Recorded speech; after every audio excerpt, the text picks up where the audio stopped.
എൻ്റെ പേര് ജയശ്രീ കൃഷ്ണദാസ് എന്നാണ്. എനിക്ക് ചെറിയൊരു ചാനലുണ്ട്, കൃഷ്ണദാസ് എൻ്റർടൈൻമെൻറ്റ് വ്ളോഗ്സ് എന്ന് പറഞ്ഞിട്ട്. മെയിൻലി കുക്കിങ്ങുമായിട്ട് ബന്ധപ്പെട്ട ചാനലാണത്.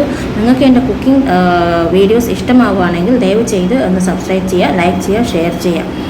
ഞാൻ അതിൻ്റെ റെസിപ്പീസാണ് അതിൽ കൂടെ ഞാൻ പറഞ്ഞു തരുന്നത്. നിങ്ങൾക്ക് എൻ്റെ റെസിപ്പീസ് ഇഷ്ടമാവുകയാണെങ്കിൽ അതൊന്ന് ട്രൈ ചെയ്ത് നോക്കുമ്പോൾ ഞാനിത് വീട്ടിൽ ഞാൻ ഉണ്ടാക്കുന്ന എൻ്റെ ഓൺ പ്രിപ്പറേഷനാണ്. അപ്പോൾ നിങ്ങൾക്ക് ഇഷ്ടമാവുകയാണെങ്കിൽ ഒന്ന് ട്രൈ ചെയ്യാനും മറക്കരുത് കേട്ടോ. പല രീതിക്കല്ലേ കടലക്കറി വെക്കാറ്. ഞാൻ എൻ്റെ കടലക്കറി വെക്കുന്നത് വെച്ചാലും എൻ്റെ അമ്മ എങ്ങനെയാണോ പഠിപ്പിച്ചത് അതുപോലെ വെക്കാം. പക്ഷേ അതിൽ കുറച്ച് ചേഞ്ചസ് വരുത്തിയിട്ടാണ്. അപ്പോൾ നമ്മൾ അധികം പുട്ടിൻ്റെ കൂടെ കടലക്കറിയിൽ ഉണ്ടാക്കാറ്. അത് തേങ്ങ അരച്ചിട്ടും വയ്ക്കും, തേങ്ങ അരയ്ക്കാതെ വയ്ക്കും. ഞാൻ ഇന്നിവിടെ തേങ്ങ അരച്ചിട്ടുള്ള കടലക്കറിയാണ് വെച്ചത്. അപ്പോൾ ആ കടലക്കറി എങ്ങനെ വെച്ചതെന്ന് കാണിച്ചു തരാം.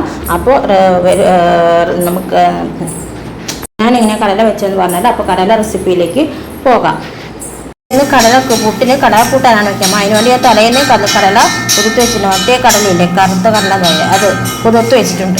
സവാള എടുത്തിട്ടുണ്ട്. ഇനി ആ സവാള നല്ല ചെറുങ്ങനെ വലിയ സവാള ചെറിയ കഷ്ണങ്ങളാക്കി, 2 ചെറിയ സവാളയാണ്, അത് 2 കഷ്ണങ്ങളാക്കിയിട്ട് മുറിച്ചിട്ടിട്ടുണ്ട്. ഇതിന് വേണ്ടിയിട്ട് തേങ്ങ കട്ട് ചെയ്തിട്ടുണ്ട്, ഇഞ്ചിയും കട്ട് ചെയ്ത്. ഇപ്പോൾ തേങ്ങ അരയ്ക്കും, ഇഞ്ചിയും വെളുത്തുള്ളിയും നമ്മൾ ചതച്ച് പേസ്റ്റ് ആക്കണം. അതിന് വേണ്ടിയിട്ടാണ് ഇങ്ങനെ കട്ട് ചെയ്ത് വെച്ചത്. കടലയിലേക്ക് കുറച്ച് മഞ്ഞൾപ്പൊടിയും മുളക് പൊടിയും ഇട്ടിട്ട് വേവിക്കാൻ വെച്ചിട്ടുണ്ട്. ആവശ്യത്തിന് വെള്ളവും ചേർത്തിട്ട് വേവിക്കാൻ വെച്ചിട്ടുണ്ട്. തേങ്ങ, ജീരകം, ഗ്രാമ്പു, പട്ട, ഏലക്കായ ഇതൊക്കെ അരച്ച് വെച്ചതാണ്.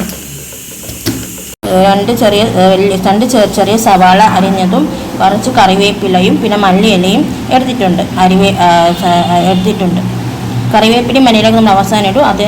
അപ്പോൾ 2 സവാള അരിഞ്ഞതാണത്, ചെറുങ്ങനെ അരിഞ്ഞതും പിന്നെ കറിവേപ്പും മല്ലിയിലയും. ആദ്യം ചീനച്ചട്ടി ചൂടാക്കണം. ചീനച്ചട്ടി ചൂടാക്കിയാൽ അതിൽ കുറച്ച് വെളിച്ചെണ്ണ, കടുക് അതൊക്കെ ഇട്ടിട്ടാകുമ്പോൾ ഈ ഉള്ളി മൂപ്പിച്ചെടുക്കണം. എണ്ണ ചൂടായാലും അതിനകത്ത് കടലയും അതിൻ്റെ അകത്ത് കടുകും വറ്റൽമുളകും ചേർക്കുക.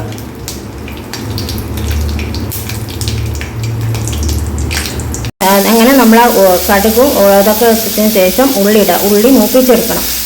നല്ല വഴക്കിയിട്ട് മൂപ്പിച്ചെടുക്കണം. അതിനുശേഷം മൂത്തതിന് ശേഷം ഇഞ്ചി വെളുത്തുള്ളി ചതച്ചത് അതിലേക്ക് ചേർക്കണം.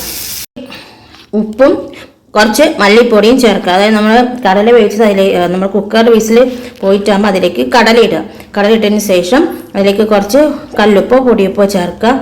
എന്നിട്ട് കുറച്ച് മല്ലിപ്പൊടിയും ചേർത്തു.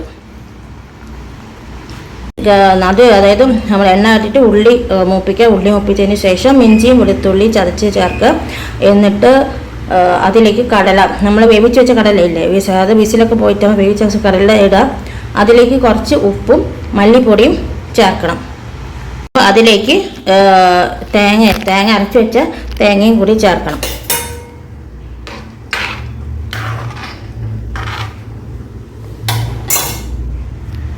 കുറച്ച് കറിവേപ്പിലയും മല്ലിയിലയും ഇടുക. നമ്മുടെ കടലക്കറി തയ്യാറായി കഴിഞ്ഞു. ഇതിലേക്ക് കുറച്ച് കറിവേപ്പിലയും മല്ലിയിലയും ചേർത്തിട്ട് ഇങ്ങനെ ഇളക്കി വിട്ടിരിക്കണം.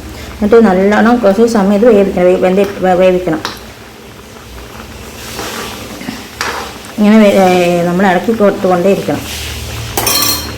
നമ്മുടെ കടലക്കറി തയ്യാറായിട്ടുണ്ട്.